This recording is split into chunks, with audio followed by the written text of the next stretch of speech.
마리아는 무덤 밖에 서서 울고 있더니 울면서 구부려 무덤 안을 들여다보니 흰옷 입은 두 천사가 예수의 시체에 누웠던 곳에 하나는 머리편에 하나는 발편에 앉았더라.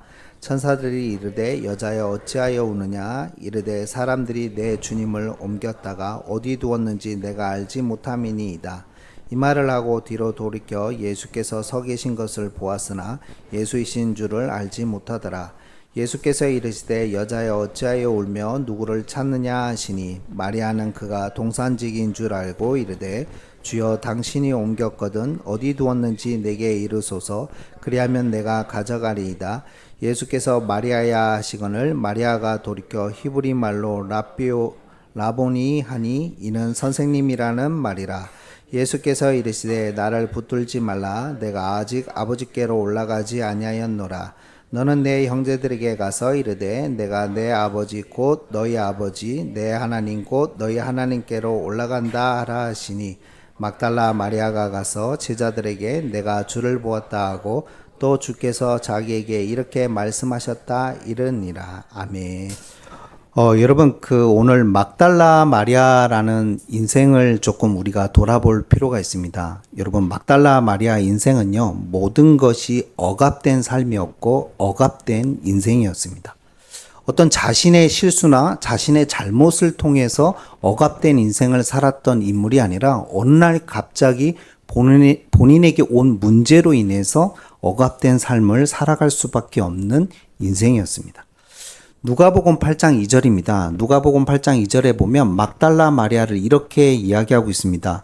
7 귀신이 나간 자 이렇게 표현하고 있거든요. 여러분 그러니까요 어느 날 갑자기 막달라 마리아에게 뭐가 들렸냐? 귀신이 들리게 된 겁니다. 여러분 귀신이 들렸다는 건 본인이 원하는 인생이 아니죠. 여러분 혹시 최근에 굉장히 이슈가 된 프로그램 있죠? 무속인들이 나와가지고 모든 것들을 맞추고 예능처럼 했던, 저는 보지 않았는데요. 그게 굉장히 이슈가 되더라고요. 근데 그분들 이야기를 들어보면 아실 겁니다. 본인이 아마 신을 받아서 무속인이 되고 싶었던 사람은 한 사람도 아마 없었을 겁니다. 어느 날 갑자기 신이 임한 거죠. 근데 여러분, 그러니까요, 인생이란 게 자신의 뜻대로 이루어지는 것이 아니라 어느 날 갑자기 귀신이 임함으로써 여러분, 인생이 억압된 인생으로 살아갈 수밖에 없었던 인물이 바로 이 여인입니다. 여러분, 7 귀신이 나간 자란 말은 7이란 건요, 꼭 진짜 7명의 귀신이 들렸다라는 의미보다는 상징적인 의미가 있습니다. 유대인들에게 있어서 7이라는 숫자는 완전수입니다. 그러면 무슨 말이냐면 완전히 귀신에게 사로잡혀 있었던 자라는 의미입니다. 그러니까 자신의 의지가 없는 겁니다. 자신의 어떤 뜻한 바가 없고 본인이 결정하고 선택해서 살아갈 수 있는 인생이 아니었던 겁니다. 영적으로 억압된 상태요, 마음과 생각이 억압된 상태요, 육신마저 본인의 뜻대로 살아갈 수 없는 존재인 겁니다. 제가 대만에서 한번 무속인을 한번 만났는데요. 그분이 여러분 굉장히 유명한 분이었어요. 근데 그분이 이야기를 하더라고요. 자신이 자고 있는 데를 저희들에게 가르쳐 주더라고요. 어디서 주무십니까? 그랬더니 여러분 보통 우리가 잠을 어디서 잡니까? 침대에서 자거나 방에서 자잖아요. 근데 그분은 그렇게 잘 수가 없어요. 그 제사를 지내기 위해서 제단을 만들어 놨거든요. 근데 그 제단 밑에 공간이 하나 있더라고요. 이렇게 딱 보니까 사람이 1명 정도 들어갈 수 있는 공간이에요. 자기가 잠자는 곳이 그 제단 밑이라는 거예요. 그래서 물었죠. 왜 거기서 주무십니까? 그랬더니 자기가 모시고 있는 신이 거기서만 자라고 이야기를 한다는 거예요. 다른 데서 자면요, 잠이 오지 않고 계속 몸이 아픈 거예요. 그러니까 이분이 다른 데서 못 주무시고요. 그 밑에서 주무시는 거예요. 여러분, 영적으로 억압되어 있을 뿐만 아니라요, 마음과 생각뿐만 아니라 육신도 억압되어 있는 인생이 바로 여러분 귀신 들린 사람들의 삶입니다. 본인의 의지가 아닌 겁니다. 모든 것들이 누구에 의해서, 귀신에 의해서 움직여지는 인생이 돼버린 거죠. 여러분 마가복음 3장 11절에 보면요, 그리고 귀신들에 대해서 이렇게 표현하고 있습니다. 성경은 더러운 귀신들. 여러분 실제적으로 물론 그러면 귀신 들린 분들은 다 더럽냐? 예, 눈에 보이게 뭐 맨날 목욕도 안 하고 더럽냐? 그렇지 않죠. 여러분 무속인 분들 더럽던가요? 아니잖아요. 굉장히 깨끗하잖아요. 목욕 재개하시고 뭐 기도하러 많이 가시고 그러잖아요. 그렇지 않아요, 여러분. 여기서 말하는 더럽다는 얘기는 부정하다 그 말이에요. 여러분 구약에 보면 부정한 사람들이 있죠. 여러분 부정한 사람들이 누굽니까? 하나님으로부터 버림을 받았다라는 부정한 사람들이 있어요. 그 중에 한 사람이 누구냐? 귀신 들린 사람들이에요. 그러니까 여러분 부정한 자로 어떤 인식을 받죠? 모든 사람이 이 여인을 볼 때 본인 스스로가 아니에요. 억압된 인생이 됐을 뿐만 아니라 사회로부터도 고립되고 억압된 사람이에요. 여러분 유대사에서는 귀신 들린 여인을요 너무나 천하게 여러분 저 사람은 하나님으로부터 부정한 사람이야. 그 시각으로부터 벗어날 수 없는 그 시선으로부터 벗어날 수 없는 인생이 바로 이 여인이에요. 여러분 유대인들은 그래서 그 사람들을 뭐하죠? 멀리합니다. 가까이 가지 않습니다. 그런 사람들이 있잖아요. 유대인들이 멀리하는 사람들, 부정한 사람이라고 이렇게 못 받고 그 사람들에게 절대 가까이 가지 않고 여러분 가까이 갔다가 혹시나 모르고 가까이 갔다가 손을 댔다. 그럼 그 사람들은 어떻게 돼요? 본인들도 부정한 사람이 되어지는 거예요. 그래서 여러분 그것을 깨끗하게 하기 위해서 어떻게 합니까? 예수님께 아니죠. 성전에 가서 제사를 드림으로 속죄 제물이나 이런 것들을 통해 깨끗함을 얻어야 되죠. 그러니까 본인들도 더러운 부정한 인생이 될 수 있기 때문에 그들을 가까이 하지 않아요. 사회로부터 여러분 완전 고립되고 억압되어 있었던 현실 가운데 살아가고 있는 인물이 바로 이 여인입니다. 참 자유가 없습니다. 개인에게도 자유가 없고 여러분 그런 자녀를 두고 있는 가정은요 너무나 고통인 거예요. 여러분 자신의 의지대로 할 수 있는 게 아무것도 없는 겁니다. 마가복음 9장 21절 22절에 보면 여러분 귀신 들린 아이에 대해서 그 아버지가 상세하게 예수님께 설명하는 말씀이 있습니다. 그랬더니 거기에 뭐라고 했냐? 자기 아이를 귀신 들린 아이가 귀신이 어떻게 하냐? 자주 불에도 들어가게 만들고 어디도요? 물에도 들어가게 만든다라고 말합니다. 귀신이 그를 죽이려고 불과 물에 자주 던졌나이다. 예수님께 하소연했던 내용이 그 내용입니다. 여러분 이 여인의 삶도 다르지 않은 겁니다.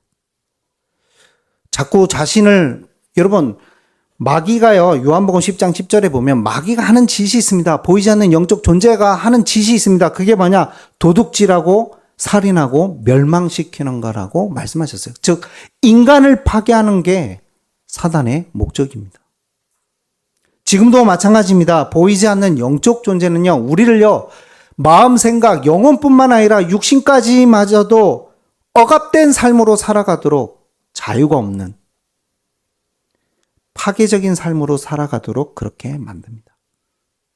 또 죄라는 것이 항상 그렇게 세상을 만들어 갑니다.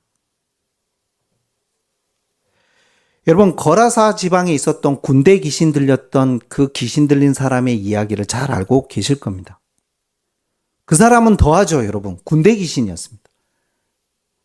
그 귀신이 나갔더니 어디에 들어갔죠? 돼지떼. 여러분 돼지는 어떤 동물입니까? 부정한 동물입니다. 구약으로 말한다면. 물론 요즘은 너무나 좋은 동물이죠. 삼겹살이 너무 맛있잖아요. 그 맛을 모르다니 참 아쉽습니다. 맞죠? 근데 구약으로 말씀드리면 대세김질하지 않는 돼지는 부정한 동물이에요. 근데 부정한 더러운 귀신이 어디에 들어간 거예요? 부정한 동물에 들어간 거예요. 그걸 허락하셨죠. 근데 여러분 그 돼지떼가 몇 마리였는지 기억하십니까? 3,000마리였습니다. 어마어마한 귀신이 들어가 있었던 거죠.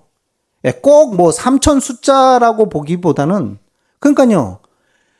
그 많은 귀신들이 들어가 있었던 이 지방에 있었던 그 사람은요, 여러분, 어떤 삶을 살았죠? 쇠사슬에 완전히 묶여있는 삶을 살았습니다. 심지어 어디에 살았는지 아세요? 무덤에 살고 있었어요. 무덤에서 지내면서요, 맨날 지나가는 사람 보이면 뭐예요? 소리 지르며 돌을 자기의 몸을 해하고. 에이, 목사님, 21세기에 그런 사람이 있습니까? 여러분, 안 당해봐서 그래요. 안 당해봐서. 저는 몇 번 체험이 있거든요. 제가 체험했다는 게 아니라 그런 분들을 만나게 하셨어요. 하나님이. 보게 하셨어요. 여러분, 그런 아이를 두고 있는 부모님은요, 또 누구에게 억압되어 있습니까? 그 아이에게 온전히 억압되어 있어요. 어디를 다닐 수가 없어요. 뭘 할 수가 없어요. 심지어 여러분, 어떤 사람은요, 공격적이에요. 다른 사람을 막 공격해요. 막 욕을 할 뿐만 아니라 실제로 때리고요. 제가 만났던 아이도 그랬거든요. 놀랍죠? 이상하게 여자애한테만 그래요. 지나가는 여자에게 쌍욕하고 막 머리끄댕이 잡고 때리고, 밑에 집 가가지고 막 욕하고 소리를 지르고.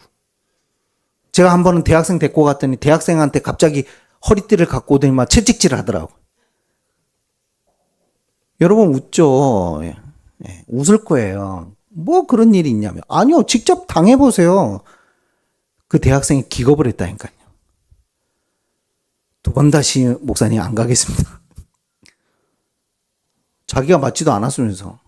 채찍질 하는 걸 제가 다 막았거든요. 그래서 제가 맞았거든요. 근데 안 가겠대요. 기겁을 한 거예요. 이해할 수 있습니까, 여러분? 그 인생을?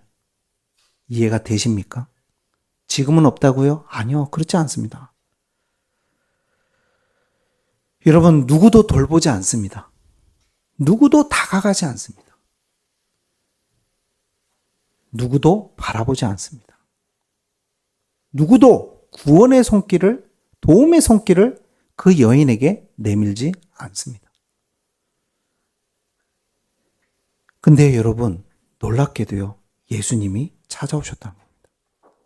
아무도 돌아보지 않는 그 여인에게, 아무도 바라보지 않는 그 여인에게 여러분, 예수님이 찾아오셨어요. 그래서 누가복음 8장 2절에 뭐라고 얘기하십니까? 7 귀신이 나간 자. 그렇습니다. 억압돼가지고요, 자기 인생에 아무것도 없어져요. 자기 마음이 아무것도 없어요. 여러분, 그리고 귀신 들린 분들한테요, 인격적으로 돼야 됩니다. 그분들이 모르는 것 같죠? 인격이 저 구석에 자기 의지로 모든 걸 할 수 없지만 있어요. 다 보고 있어요. 다 알고 있단 말이에요. 아무도 자기에게 그 상처가 커요. 또 그리고 여러분, 왜? 자기 의지로 들린 게 아니잖아요. 자기가 그러고 싶어서 그러는 게 아니잖아요. 그런데 많은 사람은 그렇게 생각합니까? 그러니 많은 상처를 또 줍니다. 그래서 상처를 다 알아요, 여러분. 어느 누구도 손을 내밀지 않는데 어느 날 예수님이 찾아오셔서 더러운 귀신을 완전히 치유해 주신 겁니다. 진리를 알지니 진리가 너희를 뭐예요? 자유케 하리라. 완전히 회복되는 역사가 일어난 겁니다. 여러분, 예수님이 이 땅에 오신 이유가 무엇입니까? 여러분, 예수님이 이곳에 왜 오셨죠? 의인을 부르러 오셨습니까? 아닙니다. 예수님은 의인으로 부르러 오시지 않았습니다. 마태복음 9장 13절에 본인이 이야기하셨죠.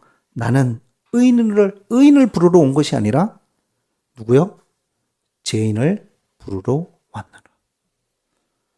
그렇습니다. 아무도 거들떠보지 않는 그 여인에게 유일하게 다가가서 여러분, 도움을 주신 분은 예수님이세요. 여러분, 우리 인생도 그렇지 않습니까? 여러분, 진짜 힘들 때 여러분이 억압되어 있는 게 무엇입니까?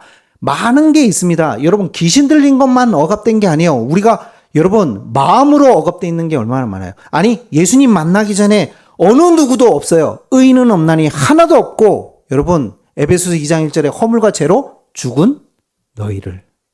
그래요. 미안하지만 어느 누구도 죽음의 억압에서, 죄라는 억압에서 벗어날 수 있는 사람은 아무도 없었습니다. 마음에 여러분 정신적으로 고통당하는 분이 얼마나 많으세요? 약으로 치유되지 않습니다. 약을 먹지 말라는 게 아니고요. 의사 찾아가지 말라는 얘기가 아닙니다. 필요합니다. 그러나 그걸로 근본적인 치유가 되지 않아요. 왜? 마음에 병이 든 거잖아요.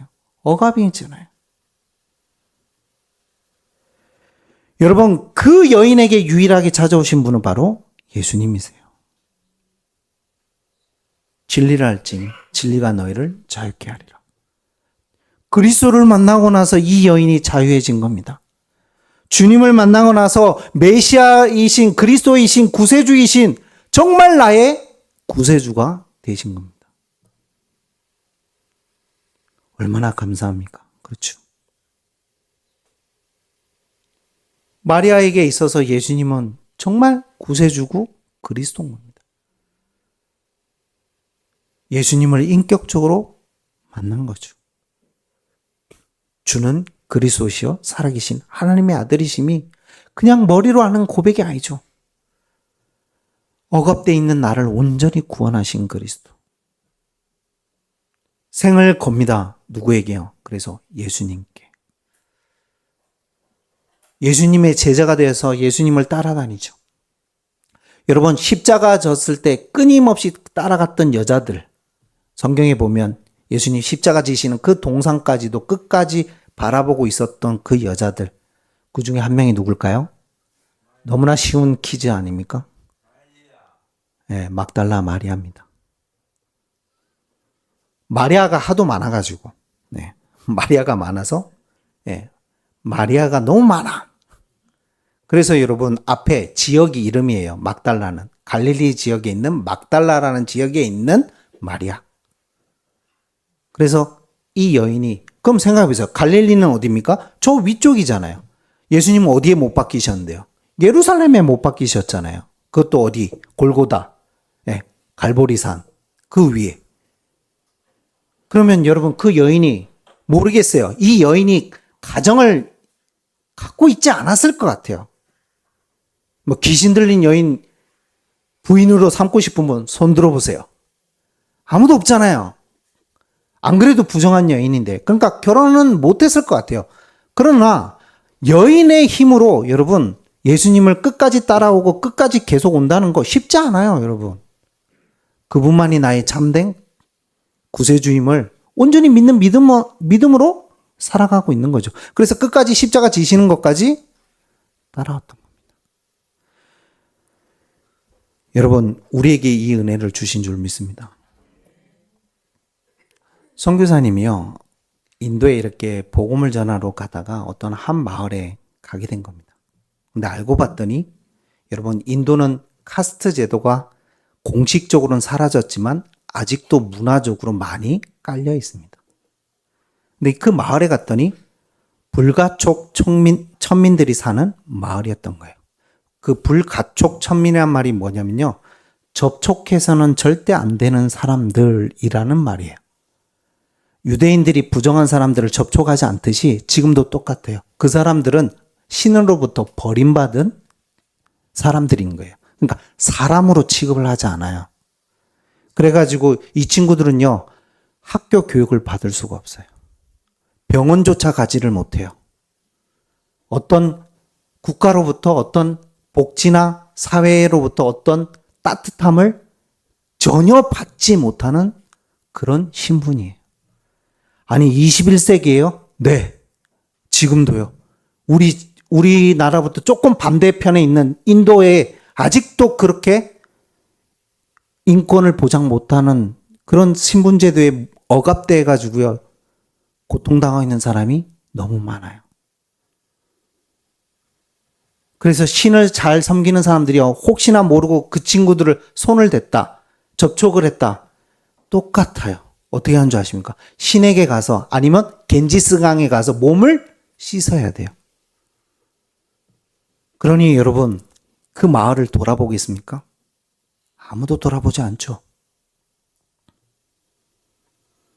그래서 빠푸라는 아이를 만나신 거예요. 초등학교 6학년 정도 되었답니다. 선교사님 너무 마음이 아파가지고 이 아이를 대화하면서 학교도 못 가니까 그 아이한테 그 짧은 시간에 산수에 더하기 빼기를 가르쳐 줬대요. 그랬더니 이 아이가 2시간 만에 더하기 빼기를 완벽하게 하더래요. 뭐 한 자리 한 거 아니에요. 이렇게 생각하지 마시고요, 여러분. 네, 오해하지 마세요. 1000자리든 뭐든 더하기 빼기를 완벽하게 하더랍니다. 여러분, 머리가 바본가요? 똑똑한가요? 제가 최근에 누구한테 들었던 것 같은데, 누군지 모르겠는데, 아무리 가르쳐줘도 더하기 빼기를 잘 못하더라면서 뭐 이런 얘기를 들었던 것 같은데, 누구한테 들었는지 모르겠어요. 누구 쳐다보지 마세요. 왜? 찔립니까? 찔립니까? 근데요, 여러분, 그 아이가 2시간 만에 그걸 해내더랍니다. 그 선교사님 너무 마음이 아파가지고 이 아이가 대한민국에 태어났다면 너무나 이쁘게 자라고 공부도 잘했을 건데 인도에 태어났다는 이유만으로 그리고 불가촉 천민으로 태어났다는 이유만으로 어떠한 혜택도 못 받고 억압돼 있는 인생. 6학년인데요. 뭘 이렇게 먹고 살아야 되잖아요. 그러니까 뭘 이렇게 이고 오더래요. 그 아이에게 선교사님 너무 마음이 그래서 복음을 이렇게 전했답니다. 1시간을 듣는데 아이가 처음에는 거기는 다신론이거든요, 여러분. 그 힌두가 신이요 3억이 넘어요. 그러니까 하나님이 예수님도 그냥 뭐예요? 인정은 해요. 그러나 유일하신 신이 아니라 그 많은 신들 중에 한 분일 뿐인 거예요. 근데요, 이 아이에게 다시 충분히 쭉 복음을 전하는데요. 2시간쯤 됐을 때 이 아이가 눈물을 글썽거리더랍니다. 그러면서 그 아이가 이렇게 묻더랍니다. 선생님 이렇게 했겠죠. 정말 예수님이 정말 나를 만나 주나요? 나는 천민인데 신이라는 그분이 그 예수님이 나를 만나 주실 수 있나요? 여러분, 힌두의 신들은요, 만나주지 않습니다. 본인들이 공을 들여야 되고 뭔가를 해야지만 겨우 신이 한 번 올까 말까 응답할까 말까인데 이 아이가 예수님의 그 사랑을 말씀을 딱 듣고 그 질문도 하는 거예요. 자기들에게는 신이 오지 않는 버림받은 민족이란 말이에요. 신분이란 말이에요. 근데 이 아이가 복음을 들으니까 예수님이 자에게 온다고요? 거기에 이 아이의 마음이 열린 거예요. 그렇단다. 예수님 앞에는 어느 누구도 높낮이가 없단다. 아니, 예수님은 오히려 의인을 저 카스트 제도 위에 있는 브라만이라든지 그 사람들을 부르시기 위해서 그 사람들을 구원하기 위해서 오신 게 아니라 우리 죄인인 우리를 구원하시려고 오셨단다. 그랬더니 이 아이가 눈물을 흘리면서 예수님을 믿게 되었습니다. 여러분, 우리에게는요, 보이지 않는 억압된 부분들이 있으실 겁니다. 어떤 분에게 마음에, 어떤 분은 육신의 여러 가지 현실의 문제 앞에. 여러분, 그 억압으로부터 우리를 구원하실 수 있는 유일한 분은요, 세상도 사회도 아닙니다. 오직 그리스도임을 믿으시길 축복합니다. 그 은혜 가운데 우리를 불러주신 거예요. 그 아이가 그 예수님을 믿고요, 너무나 기쁜 마음으로 얼굴이 밝아지더랍니다. 근데 선교사님이 그 지역에만 머물러 계실 수가 없잖아요. 그 아이를 위해서 진짜 기도해주고. 모릅니다. 그 아이는 평생 그 억압된 그 제도 안에 또 살아가야 되는지도 모릅니다. 그러나 이제는 하나님이 너와 함께 하시기 때문에, 이제는 예수님이 너와 함께 하시기 때문에 그 소망으로 살아가기를요, 간절하게 선교사님 기도했는데요. 그 아이가 간절하게 감사함으로 화답을 하더랍니다. 여러분, 그런 여인에게 막달라 마리아 같은 그 여인에게 오늘도 예수님은 또 찾아오셨습니다. 부활하신 예수님이요, 놀랍게도요, 오늘 본문에 보면 누구에게 찾아오셨다고요? 베드로에게 먼저 찾아가지 않으셨어요. 사랑하는 12사도에게 먼저 찾아가지 않으셨어요. 어떻게 보면 여러분, 부활하신 예수님이 부활했다는 증거를, 역사적 증거를 누구에게 가장 먼저 알려야 되겠습니까? 증인들이 있어야 될 거 아니에요. 맞죠? 네, 성경에 보면 500명의 증인이 앞으로 있을 건데 어쨌든 첫 증인이 중요하잖아요. 그렇죠? 그러면 그 증인을 누굴 세워야 되겠어요? 뭔가 말에 뭐가 있는 사람, 신뢰가 있고 효력이 있고 그런 사람을 증인으로 세워야지만 여러분 부활이 사실이 되는 게 아닙니까? 근데요, 제가 말씀드리지만 여인은요, 뭐가 없어요? 예수님 당시의 여인은 어디에도 포함되지 않아요? 숫자도 포함되지 않고 여자가 하는 말은 신뢰가 없어요. 믿지 않아요. 증거로서 뭐가 없어요? 효력이 없어요. 증인으로서 효력이 없어요. 심지어 이 여인은 어떤 여인입니까? 아무리 치유된 여인이지만 여러분, 하루아침에 그 여인의 인생에 있었던 그 스토리가 사라집니까? 갈릴리 가면 그 여인을 볼 때마다 다 옆집 사람들이 뭐라고 이야기할 겁니까? 아, 귀신 들렸던 그 말이야. 나았다지만 그 여인의 여러분, 예수님 부활하셨어요 라고 증거한다면 효력이 있을까요? 아무 효력이 없어요, 여러분. 어떻게 보면 지금 예수님이 리스크를 하는 겁니다. 부활했다는 게 다른 사람들이 믿지 않을 오히려 거짓말이구나 할 만한 그런 행동을 지금 예수님이 하고 계신 겁니다. 왜 그렇게 하십니까? 또 심지어 마리아를 보니까요, 마리아뿐만 아니라 제자들이 아직까지도 뭐를 못 깨달았어요, 여러분. 성경에 말씀하고 계시잖아요. 예수님이 왜 이 땅에 오셔서 죽으시고 십자가 지시고 부활하시고 오늘 여러분 또 말씀하시면 17절에 보면 나를 붙들지 말라 내가 아직 아버지께로 올라가지 아니하였노라 이 말씀하시잖아요. 부활한 다음에 예수님이 아버지께 갔다가 다시 오는 게 아니고요. 승천을 이야기하고 계신 거예요. 근데 지금 마리아가 뭐예요? 붙들고 있는 거예요. 부활하신 예수님을 보니까 너무나 맞죠? 신기하죠? 그러니까 예수님 진짜 육신이 있는 거야? 하고 뭐 붙들었겠죠. 근데 여기서 붙든다는 의미가 단순히 지금 그걸 확인하려고 붙드는 게 아니에요. 마리아가 더 이상 이제 예수님 뭐예요? 어디 가지 마시고요. 이제는 더 이상 다른 데 가지 마시고요. 저희들과 함께 영원히 함께 하기를 바랍니다. 그 마음으로 지금 붙들고 있는 거예요. 그걸 아시는 예수님께서 아니 나는 이제 뭐 하신대요? 아직 구원이 완성되지 않았어요. 부활하신 예수님은 뭐까지 해야 완성이 됩니까? 가셔야 돼요. 누구에게? 아버지께로. 승천하셔야 돼요. 왜? 보혜사 성령을 보내셔야 되니까. 그 사역이 남아있기 때문에 나는 곧 가야 된다. 육신의 나를 붙들지 말고 부활하신 나를 뭐하라? 가서 전해라. 그것을 말씀하고 계신 겁니다, 여러분. 부활하신 예수님을 만나고도 사실은요, 천사 둘하고 대화하고 있을 때 예수님이 오셨죠. 어디에? 마리아 뒤에 있었단 말이에요. 인기척이 느껴지니까. 그래서 뒤돌아본 거예요. 그러면 그렇게 바라던 예수님 봤으면 마리아가 어떻게 해야 돼요? 예수님 부활하셨군요. 라고 여러분 어떻게 보면 감탄해야 되는 거 아닙니까? 근데 부활하신 예수님을 만나고도 아직도 예수님을 못 알아보고 있어요.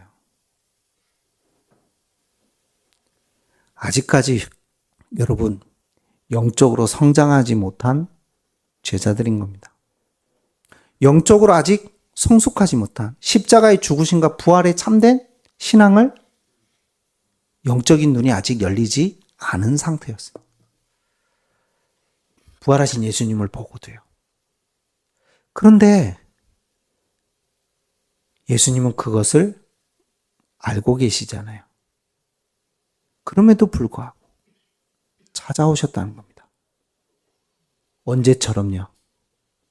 자기가 귀신 들려서 아무 인생에 낙이 없고 희망이 없고 억압된 인생을 살고 있을 때도 예수님이 그냥 나에게 찾아오셨듯이 제자가 됐음에도 불구하고 하나님의 신앙을 정확하게 알지 못하는데, 말씀을 정확하게 알지 못하는데, 믿음이 아직까지 온전하지 못한데, 십자가의 죽으심과 부활의 신앙이 내 삶에 짊어지지 않고 있는데, 그럼에도 불구하고 예수님은 아시죠? 누가? 막달라 마리아가 제자인 것을. 내가 너를 지명하여 불렀다. 내가 너를 창세전에 영세전에 택하였다. 너는 나의 택한 하나님의 자녀임을. 그래서 또 찾아오신 거예요. 또 이 여인에게 아무 조건 없이 찾아오셔서 뭐라고 하십니까? 마리아야. 그 한마디에 여러분, 예수님이시군요.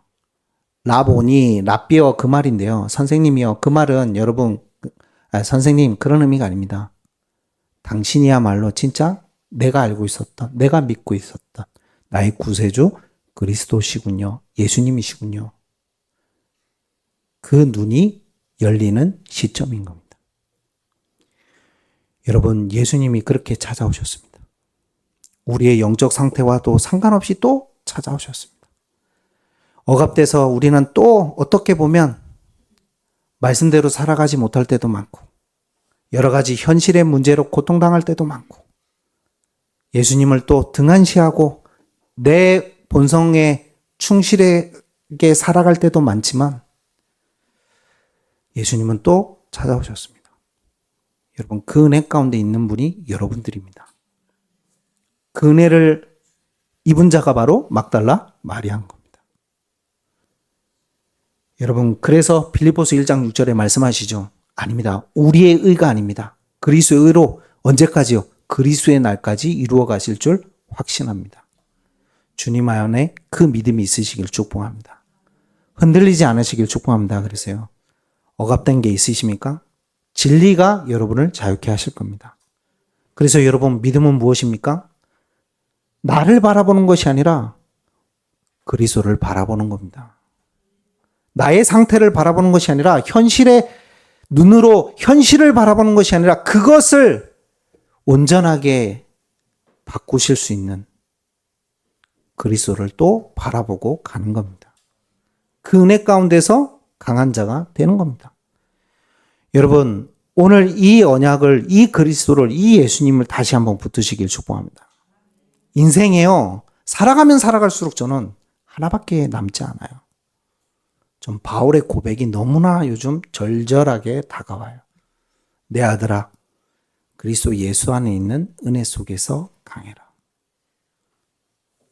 여러분, 다 살아본 사람이, 다 해봤던 사람의 고백입니다. 다른 게 필요할까요? 아니요. 여러분, 세상은 다른 게 필요하다고 얘기합니다. 이것도 있어야 되고 저것도 있어야 되고 이것도 갖춰야 되고 저것도 갖춰야 되고, 야, 그거 없어는 안 돼. 어제요, 어떤 한 아이의 고백이 참 마음이 아프더라고요. 초등학교 이제 뭐 한 3학년, 4학년밖에 안 되는 게 모든 기준이 뭔지 아세요? 왜 의사 되려고 해? 그랬더니 돈 벌려고요. 초등학교 3학년에. 왜 하려고 그래? 돈 때문에요. 초등학교 3학년인데. 참 마음이 아픕니다. 얼마나 어렸을 때부터 그 얘기를 많이 들었으면 이 아이의 모든 기준은 그건 거예요. 의사 되려는 목적도 사람을 살리기 위해서요. 정말 고통당하는, 질병으로 고통당하는, 그래, 이런 파푸 같은 아이들, 그런 불가족, 천민 이런 애한테 가서 내가 의료 봉사하면서 그들을 살리기 위해서요. 이런 좀 뭔가 이웃사랑과 뭔가 좀 이렇게 그런 게 아니라, 왜 의사들 돈 많이 주니까요. 돈을 많이 버니까요. 그 말을 듣는데요. 저는 좀 마음이 좀 그랬습니다. 여러분, 저보다 더 오래 사신 여러분, 더 아시잖아요. 물론, 돈 필요합니다. 여러분. 여러분, 돈은 안 필요한 사람이 어디 있겠어요? 근데 그걸 목적으로 사는 사람과 정말 주님을 위해서 사는 사람의 인생은 다릅니다. 그리고 인생 살아가면 살아갈수록 모르겠습니다. 50줄이 가까이 가서 그런지 저도 이제 곧 50을 앞두어서 그런지 아닙니다. 주님의 은혜 없이는 살아갈 수 없는 존재임을 더 깊이 깨닫습니다. 여러분, 그 은혜를 붙드시길 바랍니다. 그 은혜 가운데 있는 여러분입니다. 흔들리지 않고 주님, 막달라 마리아에게 찾아오셨던 그 부활하신 예수님, 그 은혜가 날마다 여러분에게도 동일하게 있으시므로 오늘도 그분을 의지하고 또 그분에게 나아가고 그분께 기도하고 그분을 바라보는 여러분 되시길 축복합니다. 기도하겠습니다. 하나님 감사를 드립니다. 하나님, 우리에게 참된 은혜가 필요함을 너무나 가면 갈수록 하나님 깨닫고 보여집니다. 어느 누구도 돌아보지 않는 인생이었던 막달라 마리아를 주님은 아시고 주님께서 찾아오셨고 주님께서 구원하셨고 심지어 또 하나님 믿음이 성숙되지 못하고 완전하지 못함에도 불구하고 부활하신 예수님이 오히려 이 여인에게 오심으로 다시 믿음을 든든하게 세우시며 사명을 주시고 인도하신 것처럼 하나님 그 은혜 가운데 있는 그 소망을 품는 저희가 되길 원합니다. 하나님 날마다 그 은혜 속에서 살아가는 저희가 되게 하여 주옵소서. 다른 것도 중요한 것이 없음을 깊이 알아가는 저희가 되게 하시고 날마다 그 은혜 속에서 강한 자가 되게 하여 주옵소서. 감사하며 모든 말씀 예수 그리스도의 이름으로 기도하옵나이다. 아멘.